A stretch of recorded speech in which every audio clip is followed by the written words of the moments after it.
Assalamualaikum warahmatullahi wabarakatuh. Kali ini kita akan membahas mengenai analisis ABC. Analisis ABC ini biasanya dimanfaatkan ketika suatu unit usaha itu kan biasanya mengelola jumlah barang itu nggak cuma satu jenis. Taruhlah misalnya toko kelontong aja yang dekat rumah kita gitu ya. Itu jumlah yang dia jual itu nggak cuma satu, pasti lebih dari satu. Nah, ketika jenis dan jumlah barang yang dikelola itu lebih dari satu, bisa puluhan atau bisa ratusan, bahkan mungkin ribuan, di sini diperlukan adanya suatu teknik untuk pemilahan, ya, di mana dari ratusan atau bahkan ribuan barang tersebut pastinya tidak semuanya memiliki tingkat kepentingan yang sama, sehingga metode ini membantu untuk mengklasifikasi masing-masing barang tersebut berdasarkan tingkat kepentingannya yang akan berpengaruh kepada bagaimana cara mengendalikannya. Nah, sebagai contoh, di sini ada yang namanya suatu produk, yaitu gelas ya. Dalam pembuatan sebuah gelas saja, dia memerlukan bahan bakunya itu tidak hanya satu, tapi banyak sekali. Mulai dari pasirnya, kemudian sodium, dan lain sebagainya. Artinya, tidak cuma jualan itu bisa banyak jenisnya, tapi produksi pun itu juga memerlukan banyak sekali komponen yang diperlukan untuk menjadi sebuah barang jadi. Nah, analisis ABC ini dia bermanfaat sekali untuk kita memilah masing-masing barang atau masing-masing bahan baku tadi berdasarkan tingkat kepentingannya. Bukan berarti nanti akan diklasifikasikan menjadi penting dan tidak penting, penting dan gak usah dipikirin, tidak seperti itu. Ketika barang tersebut dikategorikan sebagai barang penting, maka dia harus dikendalikan secara lebih intensif. Jadi perhatiannya harus lebih di situ, untuk ngeceknya harus lebih. Sedangkan ketika barang tersebut dikategorikan tidak terlalu penting, itu juga tetap dikendalikannya secara intensif, artinya tetap diperhatikan. Meskipun yang kritis tadi lebih diperhatikan lagi. Nah, bagaimana cara kita memisalkannya? Nah, kita umpamakan misalnya kan ini udah umum ya. Misalnya kita ke tukang bakso. Nah, ketika kita mau membayangkan kritis dan nggak kritis itu seperti apa sih? Kita pakai contoh sederhananya bakso aja lah. Kalau misalnya kita pergi ke penjual bakso, kemudian kita nanya, Pak, baksonya ada, misalnya seperti itu. Terus si tukang baksonya bilang, aduh, baksonya habis, atau si kuahnya habis, mie bihunnya habis. Itu efek yang akan ada kepada kita itu sedikit berbeda. Ketika dia bilangnya adalah, aduh, baksonya habis, bisa dipastikan Anda akan balik badan. Oh ya udah Pak, saya ke tempat yang lain aja, atau oh ya udah nggak jadi, pasti seperti itu. Tapi beda kalau misalnya, Pak, mau pesan bakso satu, aduh, baksonya masih ada sih Neng, tapi sayuran ijo-ijonya habis. Nah, bisa jadi Anda masih tetap mau membeli karena nggak apa-apa lah, nggak ada ijo-ijo juga masih aja berasa enaknya. Artinya apa? Ketika bakso dan juga kuah misalnya ya, itu masuk ke dalam kategori utama buat kita. Kalau nggak ada itu tuh bukan bakso gitu ya. Sedangkan kalau misalnya tadi sayuran hijau atau kalau nggak bawang goreng yang nggak ada gitu ya, Anda masih tetap mau beli. Artinya apa? Ada hal yang sangat krusial, ada hal yang ya penting juga, tapi kalau misalnya itu tidak ada, ya udahlah Anda masih tetap beli. Nah, itu sebetulnya salah satu analogi bahwa dalam suatu bidang usaha itu ada yang namanya kritis dan tidak terlalu kritis. Artinya ya tadi, yang satu itu pasti diurusi lebih intensif. Ketika dia penjual bakso, dia pasti akan memperkirakan jumlah baksonya itu kalau bisa nggak kurang. Sedangkan kalau misalnya sayuran, bawang goreng itu kan statusnya adalah pelengkap. Tetap dipikirin, tapi ya tidak sedipikirkan yang baksonya tadi. Contoh analogi kritis dan tidak kritis tuh seperti itu. Nah, di sini ketika kita bicara mengenai analisis ABC, itu sebetulnya ada dua sudut pandang. Yang pertama ketika kita sebagai pihak perusahaan yang sedang melakukan pemeliharaan atau maintenance. mengenai suku cadang mesin misalnya. Nah, itu kita memikirkan berdasarkan klasifikasi VESO. Artinya itu suku cadang vital nggak? Kalau misalnya suku cadang yang itu nggak ada, mesinnya nggak beroperasi lagi nggak misalnya. Terus esensial, supporting, sama operating. Itu kalau misalnya dari sudut pandang pemeliharaan. Tapi kalau misalnya kita sebagai penjual, sudut pandang kita adalah si barang ini banyak dicari orang nggak? Atau berapa keuntungan yang dapat diraih dari barang ini? Nah, sedangkan kalau misalnya kita bicara analisis ABC dari segi gudang, ketika barang di gudang itu ada yang perputarannya cepat, ada yang barang perputarannya lambat, ada yang mengonggok di situ aja, tapi ada banget nih yang baru datang langsung diambil, baru datang langsung diambil. Nah, itu juga termasuk barang kritis dan tidak kritis. Yang kritis itu biasanya dia akan fast moving, sering dipakai, barangnya cepat-cepat ganti. Nah, sedangkan yang tidak terlalu kritis itu adalah dia perputarannya barangnya lambat. Nah, di sini prinsip klasifikasi ABC itu sebetulnya kita melihat dari diagram Pareto, di mana kalau diagram Pareto itu konsepnya ada yang namanya kategori A, kategori B, dan kategori C, di mana ini didasarkan pada tingkat investasinya, atau artinya berarti kita bicara mengenai duit.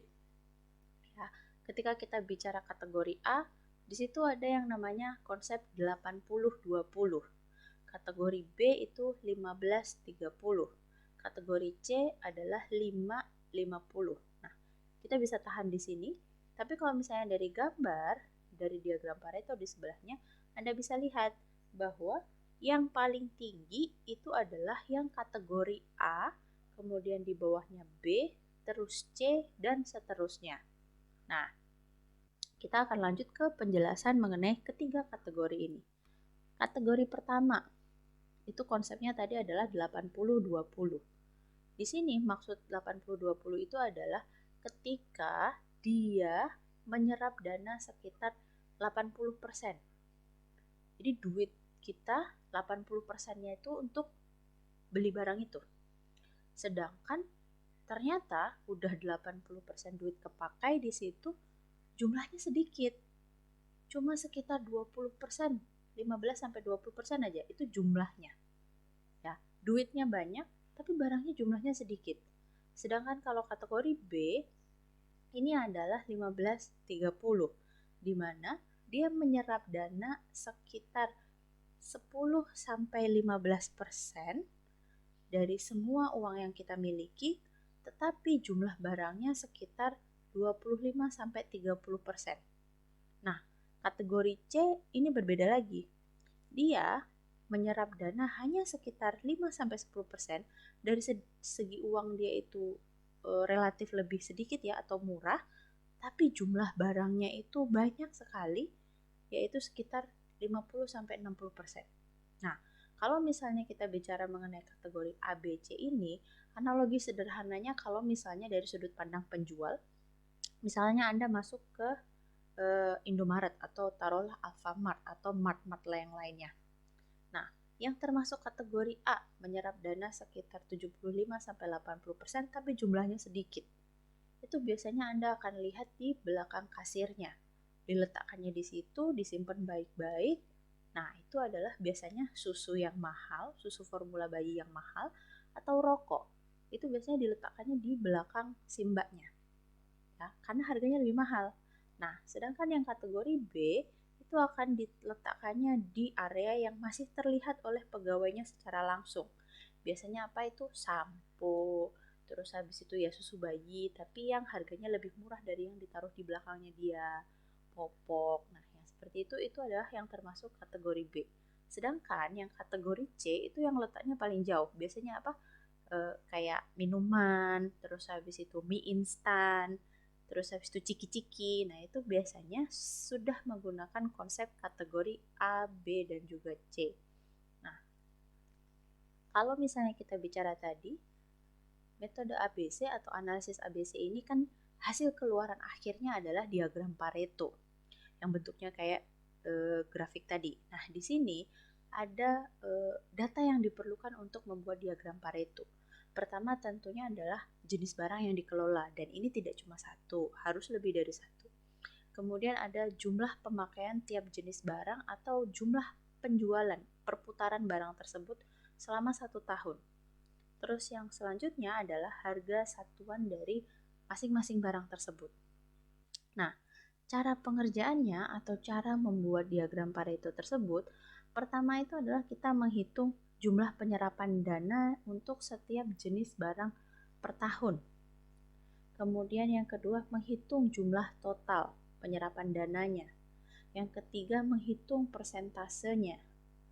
Yang keempat itu menghitung persentase setiap jenis item, kemudian diurutkan, hitung nilai kumulatifnya, kemudian gambar diagramnya, dan kita bisa masuk ke pengkategorian barangnya. Nah, daripada kita berlama-lama, sekarang kita akan masuk ke contoh soalnya untuk langsung praktek ya. Di sini ada 10 jenis barang. Dari mulai beras sampai yang paling terakhir itu adalah obat batuk dan flu.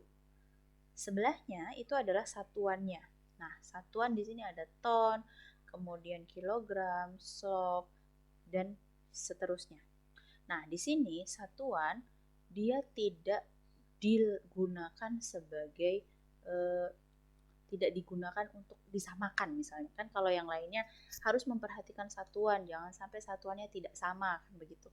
Tapi kalau di sini satuan di sini hanya sebagai informasi. Informasi apa? Bahwa di bagian paling terakhir itu ada harga satuan. Nah, harga satuan itu kan ada misalnya beras. Harga satuannya adalah 2 juta. 2 juta ini harga untuk berapa banyak? Untuk harga 1 ton.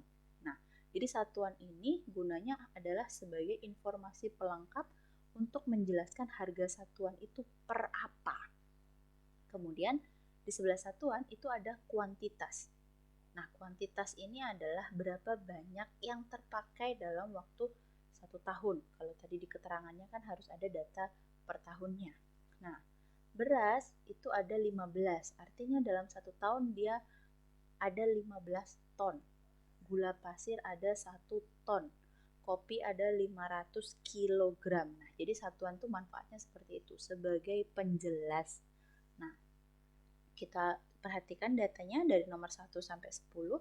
Kita langsung masuk ke bagaimana cara menyelesaikan analisis ABC ini. Langkah pertama sampai ketiga itu Anda bisa lihat di tabel.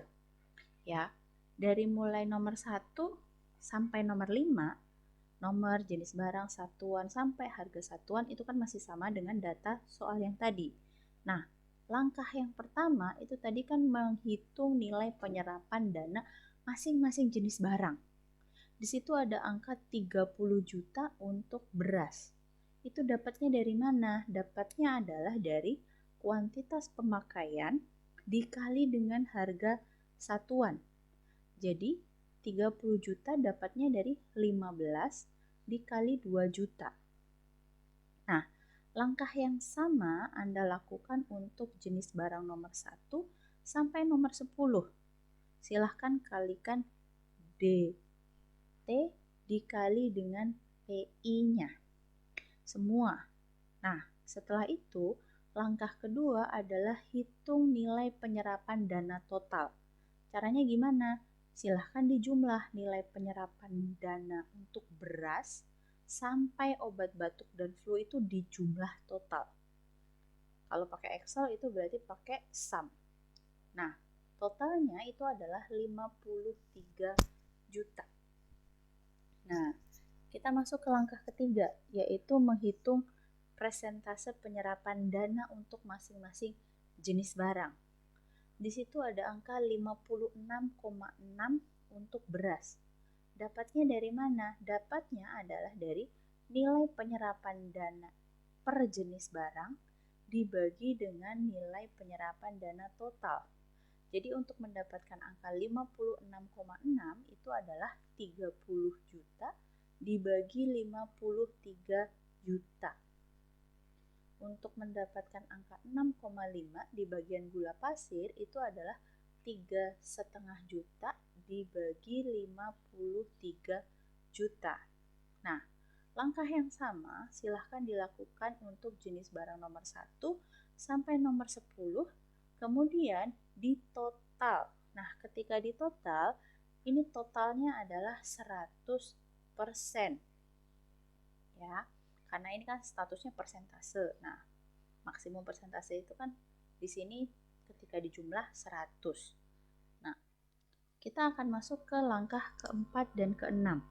Tadi di langkah sebelumnya Anda sudah mendapatkan persentase penyerapan dana per jenis barang. Nah, langkah yang selanjutnya bukan itu adalah mengurut persentase penyerapan dana dari yang paling besar ke yang paling kecil. Ya. Jadi kalau misalnya dilihat paling besar berapa? 56,6%, yaitu beras.